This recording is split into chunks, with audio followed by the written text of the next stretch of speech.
السلام علیکم ورحمۃ اللہ وبرکاتہ۔ صحیح بخاری حدیث نمبر 48 اور 49۔ باب خوف المؤمن من ان يحبط عمله وهو لا يشعر۔ وقال ابراہیم التیمی ما عرضت قولی على عملی الا خشیت ان اکون مکذبا۔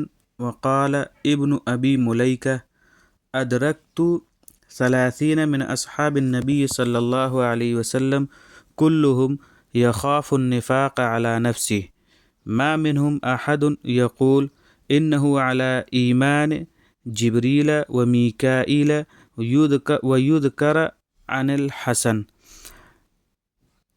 ما خافه الا مؤمن ولا امنه الا منافق وما يحذر من الإصرار على التقاتل والعصيان من غير توبة لقول الله تعالى ولم يصروا على ما فعلوا وهم يعلمون۔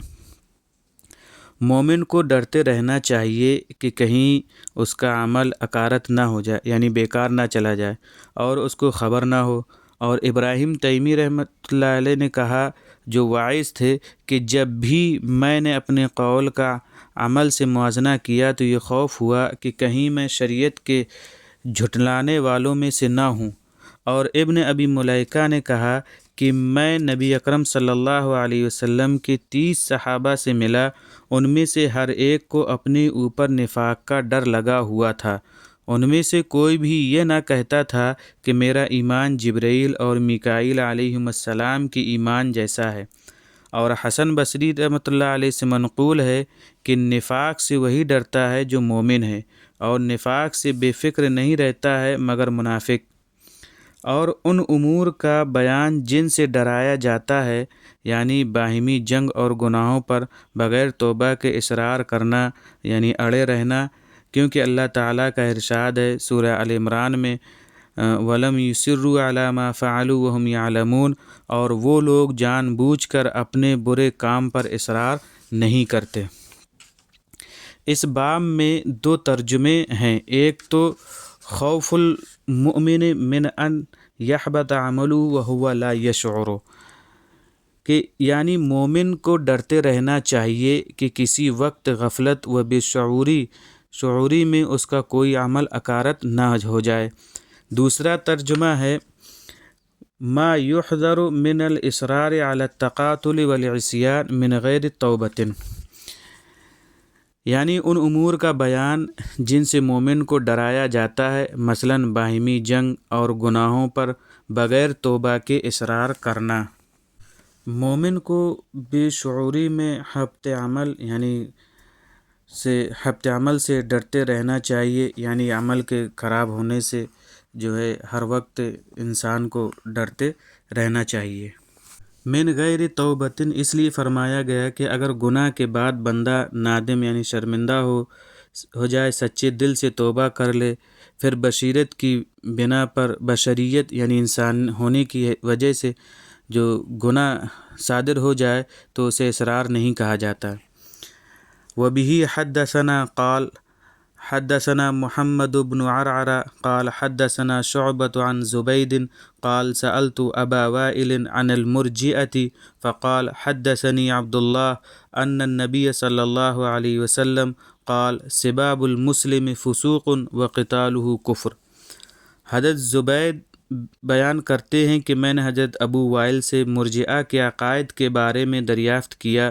وہ لوگ ایمان کے ساتھ مصیبت کو مضر نہیں سمجھتے، تو انہوں نے کہا کہ مجھ سے حضرت عبداللہ ابن مسعود رضی اللہ عنہ نے بیان کیا کہ نبی اکرم صلی اللہ علیہ وسلم نے فرمایا کہ مسلمان کو گالی دینا فسق ہے اور مسلمان سے قتال کرنا کفر ہے۔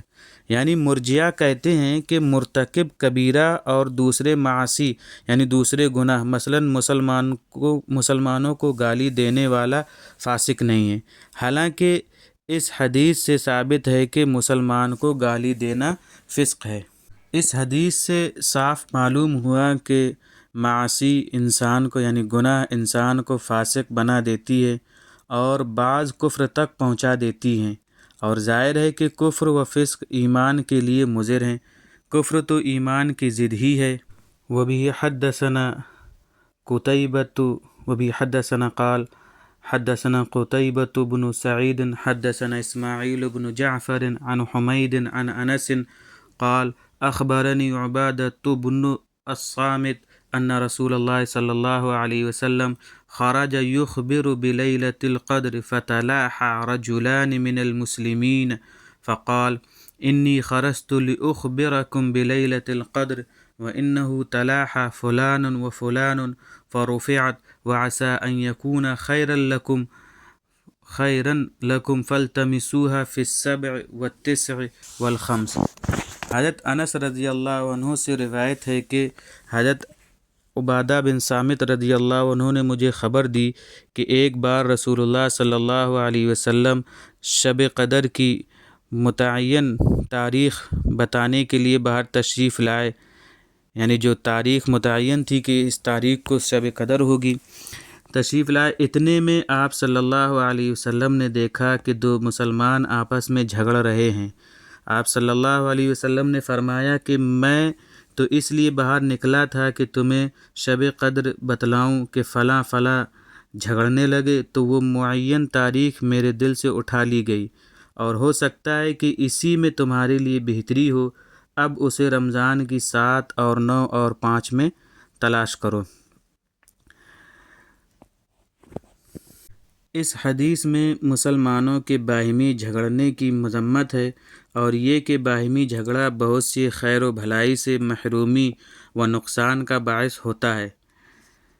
جس طرح مسلمانوں کا باہمی نزاع شب قدر کے علم کے رفع کا سبب بن گیا، اسی طرح معاصی بھی حبط اعمال کا سبب بن جاتے ہیں۔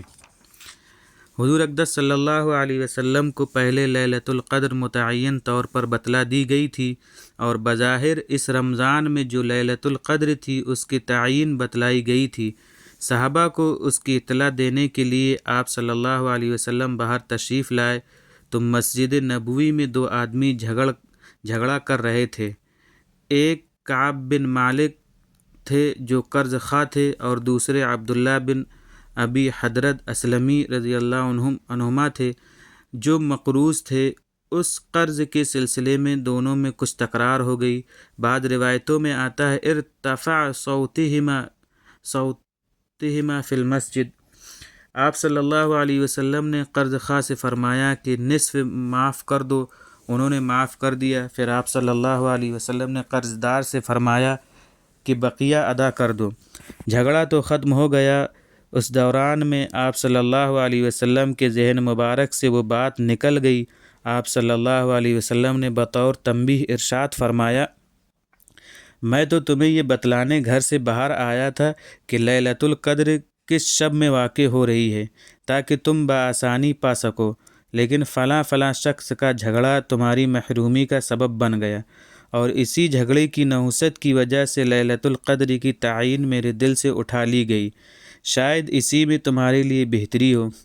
شیعہ یہ کہتے ہیں کہ لیلۃ القدر کا وجود ہی اٹھا لیا گیا، لیکن یہ بالکل غلط ہے۔ اگر لیلۃ القدر اٹھا لی جاتی تو اس کی تلاش و جستجو کا حکم کیوں دیا گیا؟ حالانکہ صریح ارشاد ہے فَالْتَمِسُوهَا فِي السَّبْعِ وَالتِّسْعِ وَالْخَمْسِ کہ 7 اور 9 اور 5 میں تلاش کرو، یعنی شب قدر کو 7 اور 9 اور 5 میں تلاش کرو۔ تو یہ تھا آج کا ہمارا ویڈیو، جو ہم نے اس ویڈیو میں ہم نے جو 48 اور 39 نمبر کی حدیث جو ہم نے بیان کی ہے، اختصار کے ساتھ ہم نے اس کو بیان کیا ہے۔ انشاءاللہ ہم اس کو یہیں پر روکتے ہیں، اور ہم اگلے ویڈیو میں انشاءاللہ آپ سے ملیں گے۔ جو نئے ہیں چینل کو سبسکرائب کر لیں اور بیل آئیکن پریس کر لیں تاکہ ہمارے تمام ویڈیوز آپ کو بر وقت پہنچتے رہیں۔ السلام علیکم ورحمۃ اللہ وبرکاتہ۔